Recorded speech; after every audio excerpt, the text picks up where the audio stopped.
Welcome to Stuff You Should Know, a production of iHeartRadio.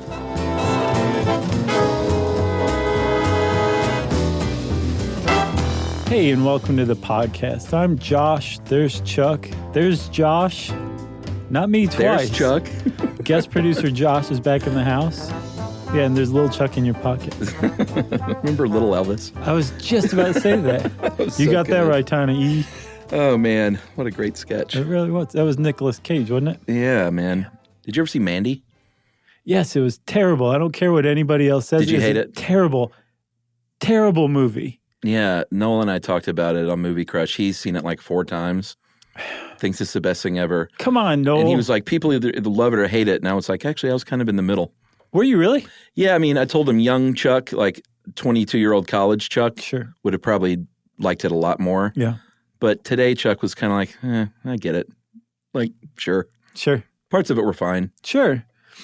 To me, spending an hour doing character development, but not successfully making you care about the characters, Yeah, good just point. really irked me. Wow, you had structural issues. Yeah. That was really the big thing. I also thought Linus Roach was very, very odd for casting, but Who's that? Which one was the he? main bad guy, the cult leader, That was weird. very weird. I don't even know him, but He's from Law and Order again, and like some other stuff. You got to get into Law and Order, Chuck. See how much you're missing out on? that's becoming a bit. So, did we start recording yet? I think so. Oh, I already welcomed everybody to the podcast. That's right. So, Chuck, this is some true crime stuff we're getting into here. That's right. But I feel like we need to set the tone, right? Because this didn't happen just yesterday. This happened way back in 1982 in Chicago, Illinois. Mm-hmm. And I remember this, Yeah, even me though I too. was like 6 at the time. It was one of my favorite years. Because of this? No. Oh. No. The opposite of that, right? Mainly because of movies. What was so great about 1982? Look it up, man. Well, I was kind of hoping you E.T., had. Blade Runner. Oh, Like, really? Yeah. Okay, yeah, that was some a of the good best year. movies. Do you know I didn't see Blade Runner until I was 40? That's not true. Yes, it is. Oh, really? Yes. The original. The original Blade Runner. Huh. Did you like it? Yeah, it was good. I like the second one, too. You're like, but they spent way too much time on characters. Yeah, and I just did a little poking around about 1982, and it was a good year for an 11-year-old, but it was an uneasy time in America. Why? Well, for a bunch of awful things happened that year, and I don't know if it was any more or less than other years, but Air Flight 90 crashed into the Potomac River. Remember that? No. In Washington, D.C., the plane crashed in the river? Didn't it hit a bridge? Maybe, but there was like a daring icy river rescue. Oh, really? Yeah. 78 people died, though. That same day, a metro train in D.C. derailed, killed Wow. 3 people. Jeez. February was when Wayne Williams was convicted, Gotcha. and that was just the end of a lot of unease, for years. Yeah. Klaus Van Bulow was found guilty of attempted murder of his wife in March. I didn't make it to the end of Reversal of Fortune, so I honestly didn't know what happened to Klaus. Guilty. Okay. In June was the murder of Vincent Chen, who was a Chinese-American who was beaten to death by 2 men in Michigan thinking he was a Japanese, and they were like stealing their auto work. Oh, my God. I know, right? And then July 9th, Pan Am Flight 759 goes down in Louisiana, kills all 146 people on board, plus 8 more on the ground. And then in September, early September, Please stop this. was when, I know, man, remember planes used to just crash Yeah. a lot. Yeah, that never happens now. Not as much, but yeah, weird that we're recording this in the midst of more plane crashes. Yeah. And then early September was when that paper boy in Iowa was kidnapped and never seen again, Johnny Ghosh. I don't know that one. That was a big deal too, because it was, the paper boy, and there was this false story about a pedophile ring from politicians, and that turned out not to be true, but he was never found again.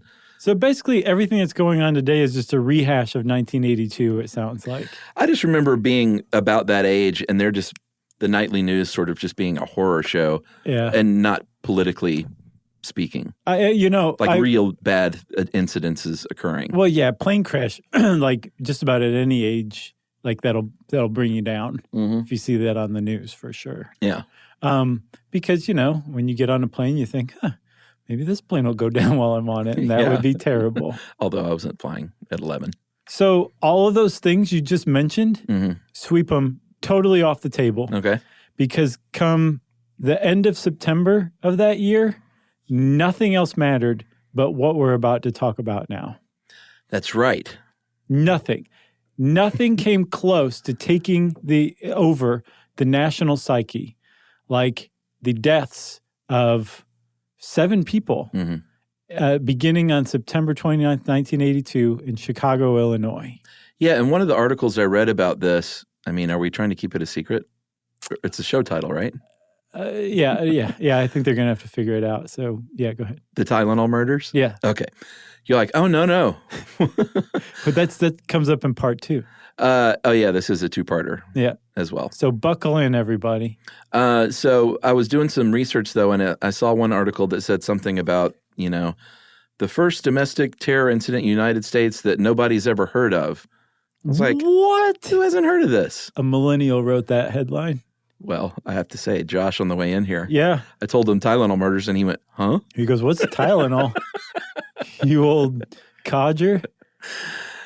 We should probably say what Tylenol is, huh? Oh, okay. Yeah, I guess just in case you are a millennial and you've never heard of Tylenol. But Tylenol was and still is an over-the-counter pain reliever. It's like you have aches and pains. And apparently what's crazy, people would take Tylenol whatever was wrong with them. Right. Because now you can go get aspirin and you could get aspirin Advil and Aleve. There was no Aleve back then. That was a 90s drug. There's way more over-the-counter pain relievers now than there were back then. Back then, Tylenol was basically it. Yeah. It's acetaminophen, which is different than aspirin. And I think a lot of people just think those are interchangeable. Right. Well, the reason I believe Tylenol became so big is because aspirin upsets a lot of people's stomachs. Right. Tylenol does not, or it's not supposed to. And that's why it came out of nowhere and just took over the aspirin market. I think by 1982, Tylenol had 37% of the market. That's pretty good. Cornered. Yeah. Yeah. Almost half. Especially since some of the other aspirins have been around since, 19th century. Right. So it makes sense then that when a little girl named Mary Ann Kellerman complained that she had a sore throat and wasn't feeling too good at 7 a.m. on Wednesday, September 29th, 1982, her parents said, just take an extra-strength Tylenol and go back to bed. Man. For a sore throat. For Can you something imagine like that. the guilt Oh, no. these parents feel? Well, don't blow it. We haven't said what happens to Mary Ann Kellerman yet. I think everybody knows. She got up, said, I'm sick. Mm-hmm. He said, take this. The father said he heard her go into the bathroom and closed the door, then heard something drop and went to the door saying, are you okay? You're okay. No answer. Opened the door, and there she is on the floor, taken to the hospital, but died very quickly. Yeah, probably was dead when she went to the hospital. It was pronounced there. And they suspected, this is just a little 12-year-old girl, a middle school girl, went to Jane Addams Middle School. They think she died of a stroke. That's what they thought happened to her. They were just so baffled that they're like, it had to have been a stroke. That's the only thing that can come on like this. Yeah, so that's 7 a.m. The day is just beginning, and one atrocity has already happened. Yeah, this is a very bad day in the history of Chicago, September 29th, 1982. Yeah, absolutely. And it started early. Adam Janis, who will detail his story, but put a pin in this one too, because he figures in even more prominently in a minute. But a little bit later that same morning, this gentleman, Adam Janis, he's 27 years old and lived in Arlington Heights, another Chicago suburb, and he died. And they think that this is a heart attack. He complained of chest pains after he had driven his daughter's neighbor home from school, said, I'm going to take the day off, comes home, eats a little lunch, takes 2 extra-strength Tylenol that he bought from a local drugstore, collapses in front of his wife, and by, a few minutes later when the paramedics arrive, he was dead. Right. And again, like you said, they said heart attack because he'd been complaining of chest pains, which had nothing to do with it. Right. But just like Marianne Kellerman took an extra-strength Tylenol for a sore throat, he took some extra-strength Tylenol for some chest pains. This is just what people did back then. Yeah, and that's what complicated it a little bit at first, was that, if you take the Tylenol, it means you felt bad already. Mm-hmm. So obviously, they're going to be saying like, wait a minute, chest pains or sore throat. Like, how does that figure in? Yeah. And it didn't. Plus also, what made this even more baffling is that Marianne Kellerman was 12 and healthy. Adam Janus was 27 and healthy. Yeah. And all of a sudden they just dropped dead. People don't just drop dead. No matter what you see on TV or in the movies or whatever, dropping dead inexplicably is a really bizarre thing when you're a healthy person. It just doesn't happen. Next, we have Mary Reiner. Same day. Same day. This is still all on the same day. She's 27 years old. She's feeling a little dizzy. She had just come home from the hospital after having given birth to her fourth kid a couple of days before. Yeah. Super, super sad. All of these are, obviously. But being just a brand new mom for the fourth time is just so tragic. And then by 3:45, she was so ill, she was rushed back to the hospital and, again, died very, very quickly. Yeah, and like Adam Janus collapsed in front of his wife, she collapsed in front of her young 8-year-old daughter. One of her children saw her. And yeah, when she was taken to the hospital, they pronounced her dead as well. This is mid-afternoon. Mary McFarland was up next. She was over in the suburb of Lombard, and she worked at an Illinois Bell Phone Center, where you remember, like, you go get your phone, like the rotary phone, you would actually lease your phone. I wasn't involved in that process, but we had them in our home. Okay. Well, your parents went to I never knew that. place. I figured they just bought that stuff. No, there was like a store where you would go. It's like the phone company's retail store, and you would go and be like, that pink one. It's like smartphones today. Kind of. Same model. Kind of. Yeah, I guess so. But this was with a big clunky rotary phone, and you had to pay extra for the extra long cord. Well, Mary McFarland worked in one of these stores, and at about 4 o'clock at the Illinois Bell Phone Center, she had a massive headache that just came on out of nowhere. And she went back and got some extra-strength Tylenol out of her purse, took a couple of them, and within minutes collapsed in the store. Yeah, she was young as well. She was 31 years old, mother of 2. And then, remember I was talking about Adam Janus a few minutes ago. His family goes to the hospital. Obviously, everyone converges there. Mm-hmm. He passes away. And so the family makes their way home to begin mourning and just sort of trying to reconcile what had just happened. Yeah. His brother Stanley, who was only 25, and then his wife Teresa, who was only 19, are both just overcome and worn out and have headaches. So they're at Adam's house. They go to his medicine cabinet, get out the Tylenol that he took, completely unknowingly, obviously. Sure. And Stanley hits the ground. Foam comes from his mouth. His eyes roll back in his head. Mm-hmm. Everyone's freaking out. And a few minutes later, his wife collapses.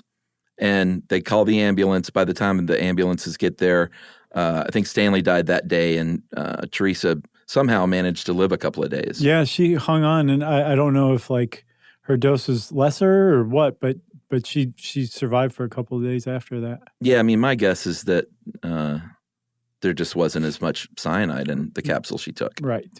Did I just give something else away? Yeah, you did. But so Stanley took his Tylenol first, and then Teresa took hers. And one of the paramedics noted, like, Teresa was the one that called the ambulance out to come out for Stanley. And when they get there, they're both like on the ground. And they're like, what's going on? And one of the paramedics said everything that was happening to the guy happened to the woman like a couple minutes later. Right. Like she was just following him through this process of like basically systemic organ failure. And this is the same day that his brother had passed away. Yep, this is about 6 hours after Adam Janus had died. Then finally, I know this is all tough to go through, everyone, and we almost selected this as our next live show. I'm really glad we did. Probably a good idea. Because, I mean, can you imagine trying to liven this up with some jokes? I thought at the time, I was like, nah, we can do that. But yeah, the more I got into it, I was like, yeah, this is probably not good live material. Right. We should have a rule of thumb that any story that begins with the death of a 12-year-old girl Probably is so. not live show material. Yeah, I think you're right. So finally, we have Paula Jean Prince. This is a couple of days later. This is not the same day. This is on Friday evening. She was a 35-year-old flight attendant, and she was found dead in her apartment after police responded for a welfare check that her sister called in saying, hey, I know she's a flight attendant and all, but no one knows where she is. Can you go check on her? A welfare checkup. And they finally found her, and she was gone. Yes. It's very, very sad. She was found in her bathroom with a bottle of Extra-Strength Tylenol still open on the counter. And they looked into her receipts and found that she had purchased it on Wednesday, September 29th. That's right. So at the end of this very short span of time in the Chicago area, we have 7 people dead. And I feel like that's a good time to take a message break. Yeah? Yeah. All right. Stop. You know. Stop. You should know. No. Stop.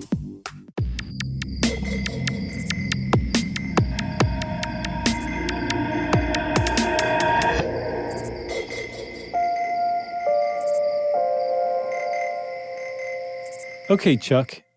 So you said cyanide. How did you know that? Because I was 11 years old and I watched the nightly news like all 11-year-olds did. You just called it, right? Just me and Brokaw, Dan Rather, Yeah. Koppel. Yep. Who else? That was it. Peter Jennings. He came a little later, but sure. Was he? Yeah, he came after somebody. Well, I mean, Cronkite wasn't still around, was he? Or was he? I don't know. I don't think so. I was kind of into the news as a kid a little bit. Well, yeah. I mean, that was where you got your news back then. Yeah, you would watch the evening news. It's very strange to think about now Right. with the up to the minute news cycle. So, yeah, I know how much more innocent things were back then. I know. So remove yourself from the benefit of hindsight or the benefit of Dan Rather's insight and put yourself in the shoes of the people in Chicago, right? Yeah. These are 7 different deaths, I think from 5 different townships in the greater Chicago area, including Chicago. Paula Prince, the last person to die, lived in Chicago. Mm-hmm. These people aren't talking. These people have no idea what's going on. It's just that there were 7 separate baffling deaths. You keep saying 5. You want fewer people to be dead. Yeah, I do. That's good. My wishes aren't working, though. It just so happens that the paramedics that showed up to attend to Mary Ann Kellerman, the first girl to die, they were just logging everything because it was such a baffling thing. And they logged her Tylenol. Yeah, logged as in collected. Right. Yeah. Took it as evidence to maybe look into, who knows. Sure. But they took the Extra-Strength Tylenol that she had taken, not thinking anything of it, but just basically throwing anything at the wall to see what stuck. Yeah, I'm sure the dad was like, she went in, took some Tylenol and dropped dead. Right. So it probably made sense, even though it's just Tylenol, to say like, well, hey, let's at least take this in. Yes. And that Tylenol, right. Because that bottle of Tylenol made its way into the hands of a medical examiner whose name was Michael Schaefer. And Michael Schaefer tested the Tylenol and was rather surprised to find that some of the capsules had not Tylenol in it, but 65 milligrams of potassium cyanide. Yeah. And it takes about 50 milligrams to kill a healthy adult. Yeah, I mean, some of them, I don't think they were all exactly the same, but some of them had been completely emptied of any acetaminophen and completely filled with cyanide. With cyanide, right? Yeah, I mean, it was someone intent on for sure killing people. Yes, because cyanide is no joke. No. It's a really, really small molecule, and it normally attaches to metals outside of the body, which is why you have minerals, I guess, which is why you have potassium cyanide. Right. When it goes into the body, when you ingest it, however you ingest it, whether it's from a Tylenol capsule or breathing cyanide gas like they used to use to execute people with. Yeah, like they stopped using it for executions because it was such a brutal death. Yeah, it's a very cruel, painful way to die. In the body, it detaches from its mineral or metal, and it attaches to a protein in the body called cytochrome C oxidase, which doesn't sound like it'd be a big problem, but it turns out that that's about the worst protein that cyanide could attach itself to, because we really need cytochrome C oxidase to breathe. Yeah. Basically, this sounds like such a cruel thing because it's just rapid cell death. Mm-hmm. And it's not like your throat closes up and you can't breathe. Right. Like you're inhaling oxygen Mm-hmm. and you are technically taking breaths, Mm-hmm. but the oxygen is not getting in the cells. No, it's not, because that that cytochrome C oxidase is what helps transport the oxygen and allows the oxygen to be used for energy. Yeah. So if the potassium is clinging to it, the oxygen can't. It just stays in the bloodstream and it doesn't get used by the cells. And since your central nervous system is the most oxygen-hungry system in your entire body, Does a lot of work. it starts to shut down first. And when Yeah. your brain and your spinal cord start shutting down, all sorts of things happen. Your lungs start shutting down. Your heart, God bless it, keeps beating for minutes after the rest of Yeah. your body's shut down. It can. So you're not technically dead. They're not sure exactly how long the pain and excruciation of dying from cyanide lasts, but they think you're probably conscious and aware and freaked out for about a minute at least, and your heart may continue beating for 3 or 4 minutes after that. So it's not a pleasant death at all. No, you're gasping for air, you're breathing in air, nothing's happening. Mm-hmm.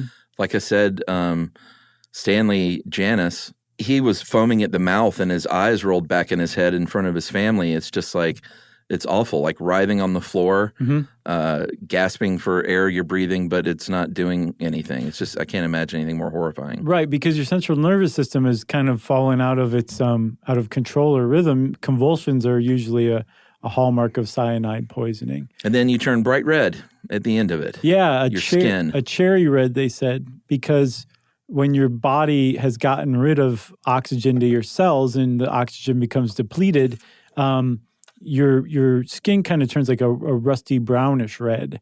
But because it can't unload that oxygen when you're dead, it stays a bright red and your skin turns bright red. And then the other real telltale sign is your breath will smell a bit like almonds.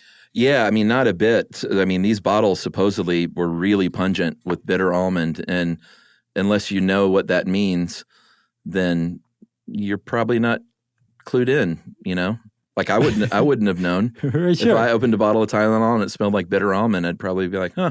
Right. It's a nice smell, actually. Yeah, I like this Tylenol. Yeah. I guess they have a new almond flavor. Awful. So Michael Schaefer, the medical examiner, has just realized that this little girl has been poisoned, but he knows nothing about these other deaths. Yeah. There's nothing like that. It's not entirely clear how everything became connected or who connected it.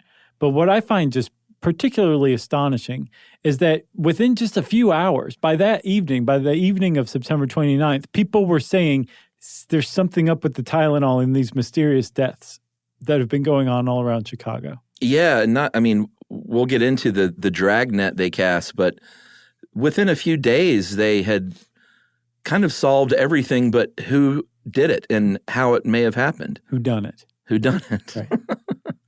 Right. So yeah, very quickly they figured out the Tylenol, and there are a couple of different stories on, like you said, on who was the first person to point this out. One story is that a reporter for the City News Bureau in Chicago was doing the reporter thing and doing some deep diving and investigating, and called up a deputy coroner and said, hey, I think this is what's happening. They told the police.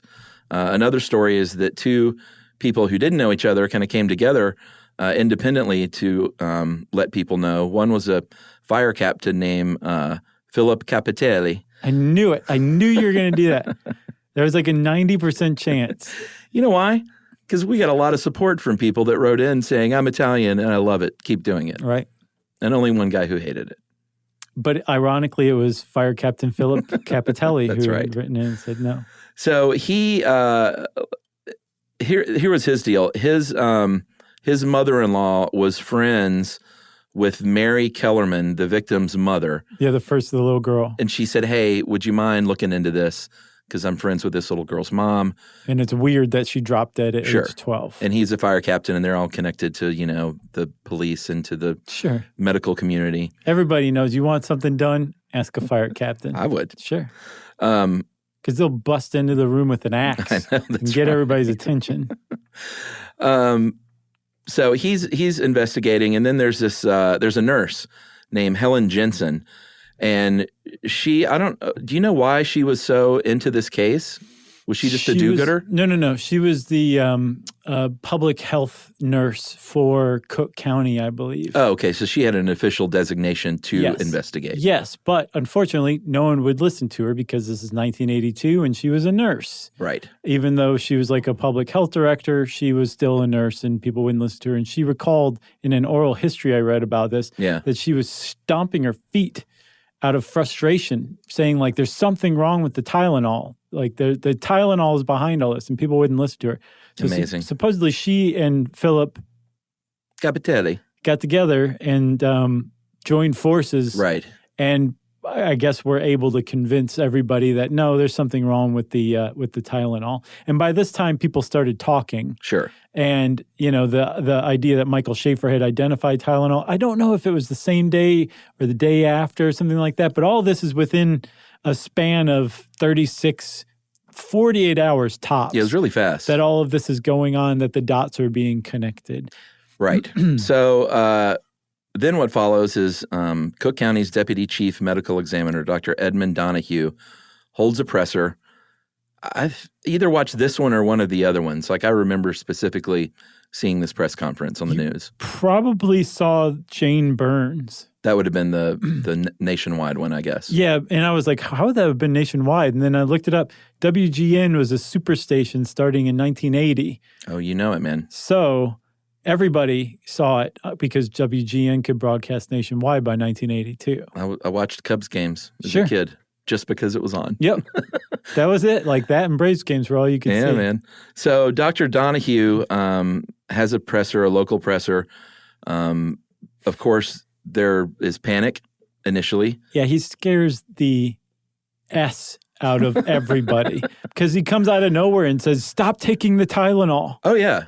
Sure. And so imagine how many people in Chicago had taken Tylenol within 2 hours of that press conference. Right. And are thinking like, should I go to the hospital? Right. And as a matter of fact, the poison control lines for basically in every city where somebody saw this started to light up right after that. And people were like, I just took Tylenol. Am I okay? Or gave my kid. Yeah. Like, can you imagine? And the what came to be the pat response was, if you are still standing and talking to us, you're probably okay. Which is sort of a double-edged sword. Right. It's like, don't worry, you die super fast. Right, kind of. So just relax. So just hold the line for 5 minutes, and then I'm going to come back and check on you. And if you're still talking, you're fine. Oh, man. All right. So then the Chicago mayor's office gets involved. Like you said, Mayor Jane Byrne. She says, print a bunch of flyers, print them in a bunch of languages. Maybe on goldenrod and cornflower blue. Sure. Why not? Really catch people's attention. That she had police drive through with loudspeakers on their car, literally saying, like, don't take Tylenol. Reenacting that scene from the Blues Brothers where they're driving. See, I was thinking Slacker. That's funny. Two different movies. But do you remember they're driving through in the police car with the loudspeaker talking about their show? Yeah, same as Slacker. I don't remember. I guess I didn't make it to the end of Slacker either. It was in the middle-ish. It was no Dazed and Confused, huh? Oh, just different movies. Okay. So they're posting flyers. Cops are driving around, blaring it through neighborhoods. And then she has a press conference. She has all Tylenol removed from the Chicago area. She calls for it. Well, sure. She didn't go around with her basket. Right. No, but I'm not 100% clear if she was actually able to demand that the Tylenol be removed. I think she was more warning. Yeah, I doubt if there was any law she could invoke. I wonder, though. Seems like you would want afterward, something like that. I would imagine. Yeah. That's, we'll talk about that later. Okay. So the TV and the radio, obviously everyone picks this up, not just in Chicago or the United States. It goes worldwide. Yeah. And so, there's people in Europe and Asia pulling Tylenol off the shelves. Yeah. So this is a big deal. and there was a lot of attention lavished on this. There was a poll that was taken the next month in October that found that 90%, and this was in cities all over the country, that found that 90% of respondents were aware of this Tylenol poisoning story. Yeah. Some press agency, like a news clipping service, said that it's the number of stories dedicated to it were second only to the number of stories dedicated to the assassination of JFK. Wow. That's how big this story became overnight. And again, one of the reasons why is because everybody took Tylenol for everything all the time. That's just what you did. It was just something everyone took. And that same product was now killing people. So the most chilling part of all this to me, and this is all chilling, may be the copycat stuff. Mm-hmm. Because almost immediately, copycat incidences started popping up all over the country. There were 270 reports of product tampering. In the month after, 36 were, quote, hardcore true tamperings. And that's what's most chilling to me is like there were that many people, at least 36, let's go on the low end, 36 people across the country that wanted to kill people and just saw an idea and were like, oh, that's what I'll do now. I should have thought of that myself. I mean, that's scary, man. Yeah. What's scary but also infuriating is that there's such terrible self-starters that they had to be a copycat murderer in that. Right. You know what I'm saying? Sure. Like it's bad enough that they're trying to kill somebody. Yeah. Randomly kill somebody, anonymously kill somebody. They didn't even think of it themselves. I know. That is a pathetic murderer right there. It's pretty pathetic. Put my foot down. Excedrin, extra-strength Excedrin capsules were found poisoned with mercuric chloride, and that almost killed a man in Colorado. His name was William Sinkovich, and he had liver and kidney failure, but he did survive. This one gets me. So more than one person thought, oh, well, people spray and like drop things in their eyes and nose. I'll put acid in there. So tampered Sinex and tampered Visine both turned up after they had burned people with acid. Chemical burn up your nose. Unbelievable. Yeah, that's a bad one. So food was also on the list of things being tampered with. Orange juice, chocolate milk, very high-profile incident with ballpark hot dogs. Yeah. They pulled 1 million pounds of wieners off the shelves. And ran them through a metal detector. Yeah, because this was a scare, all of the old urban legend of razor blades and Halloween candy. Did they actually find pins and needles and things for sure? Yes. Okay, because I thought that had literally never happened. It hadn't. It was an urban legend that became true. Okay. But nothing in the wieners. No, some boys, I think in Detroit, claimed to have found razor blades in their ballpark wieners. And like you said, 1 million pounds were recalled. And then the boys were like, wow, we were just kidding. Wow. Yeah. And Unbelievable. ballpark, we'll talk about how ballpark was treated after that, but they were put on shoulders and carried around for how great they handled everything. And, there were a lot of hoaxes. There were a lot of tips called in about other tampering. And it had a really, if the purpose of this was to induce panic and fear and terror, then it absolutely worked. Absolutely. Should we take another break? I think so, man. We're going to come back and talk about the investigation. Stop. You know. Stop. You should know. No. Stop.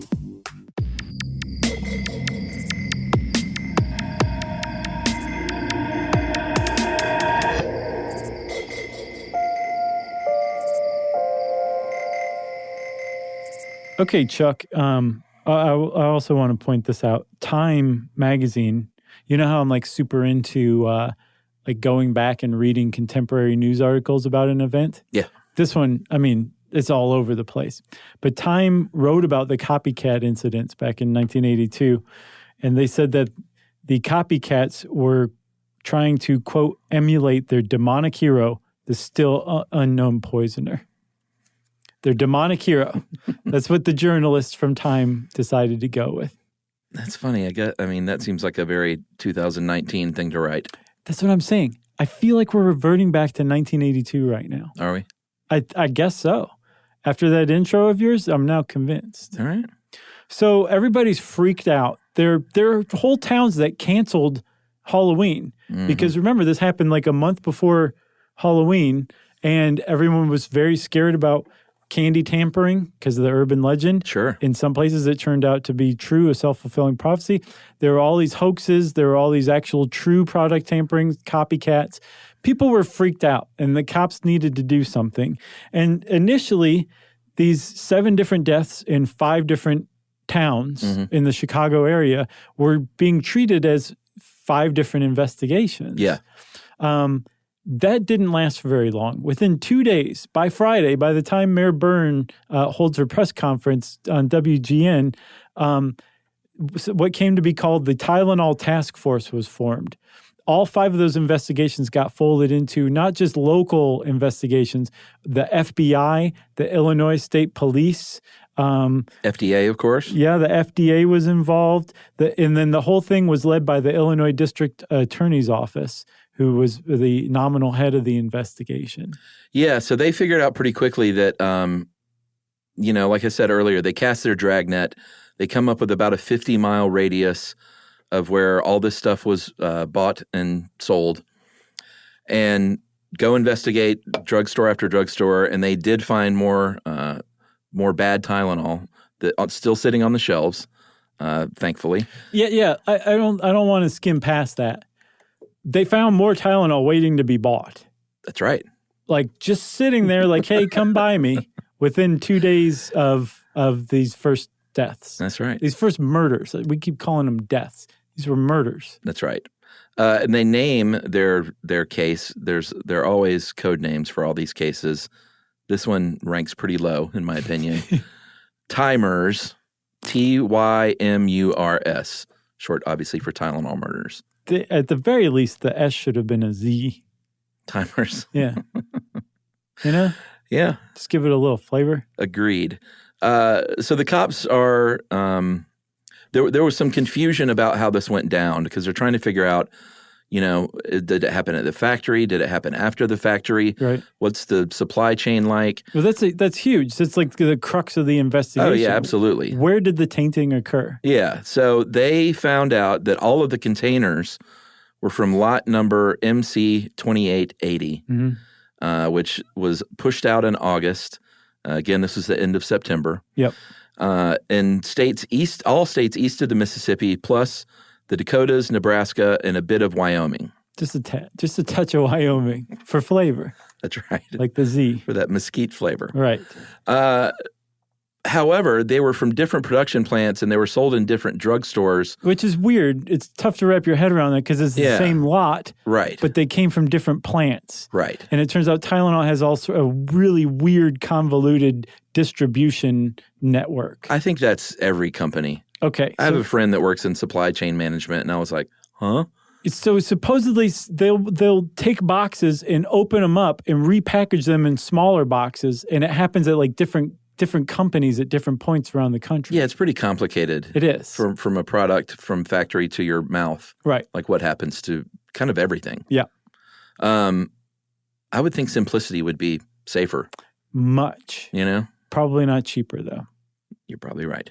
So what they finally figured out was, here's what we think happened, is this stuff was not tainted at the factory. This stuff was not tainted in the supply chain, but this stuff was tainted from the store and then returned back to the store. Right.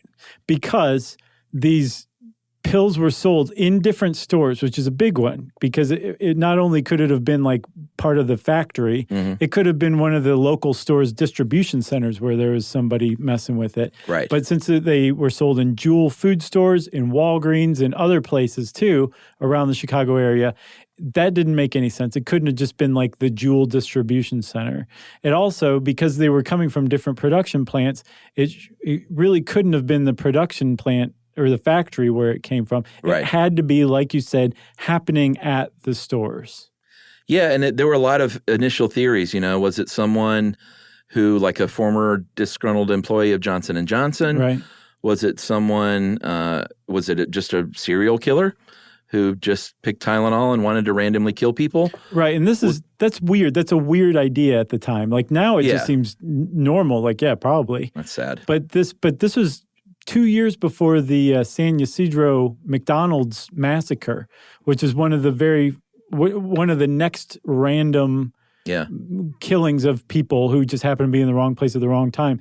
This was kind of the first of that, but it was still so new and remote and alien that didn't seem like a realistic idea at the time. Yeah, some of the other ideas, they thought maybe this was someone that was targeting a specific person or people and then randomly poisoned other people to cover their tracks. Man. One of the weird theories that came out later after, and spoiler alert, we now have tamper-proof medicines. I'm sure everyone's noticed. Uh-huh. There was one theory that it was someone who had a financial stake in tamper-proof technology. Yeah, I saw something like that too. I don't think there was ever a ton of credence put into that one, but point is, there were they were flying blind basically because it was just such an unexpected, odd, random thing. Right. They were basically coming up with kind of any idea they could think of. But the one that the cops settled on and the one that Johnson & Johnson also settled on too, because they went back and tested samples from lot MC 2880 and found that there was no tainting of the lot, that their samples were pure. So the cops and Johnson & Johnson both decided they settled on what's called the mad poisoner theory. Right. That somebody went around this 50-mile radius in the Chicago area in about 7 hours is what the cops calculated it would have taken. Either bought a bunch of Tylenol and then took it back to their house and poisoned it, repackaged it, and then drove around and redistributed it, or went from store to store, went in, bought some Tylenol, took it out to the car, poisoned it, and then repackaged it and brought it back in. But that it was local and it was specific to Chicago. That was the mad poisoner theory. And again, why? Still, no one has any idea why. It could have been random. They could have been targeting somebody. It could have been a disgruntled Johnson & Johnson employee.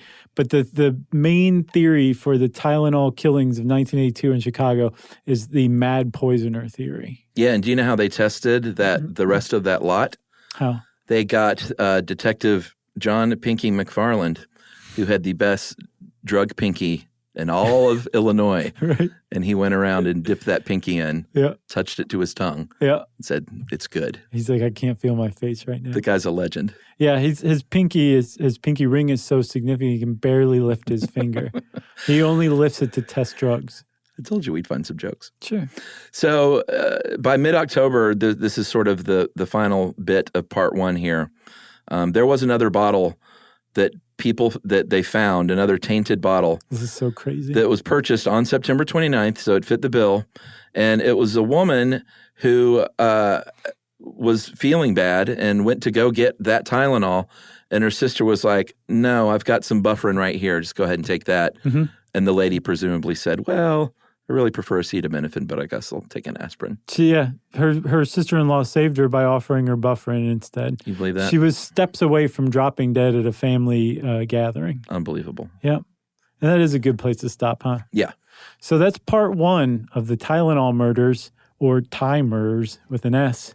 And we're going to come back with part two after this. If you want to get in touch with us in the meantime, you can go on to stuffyoushouldknow.com and check out our social links, or you can send us a good old-fashioned email, 1982 version, to stuffpodcast@iHeartRadio.com. Stuff You Should Know is a production of iHeartRadio.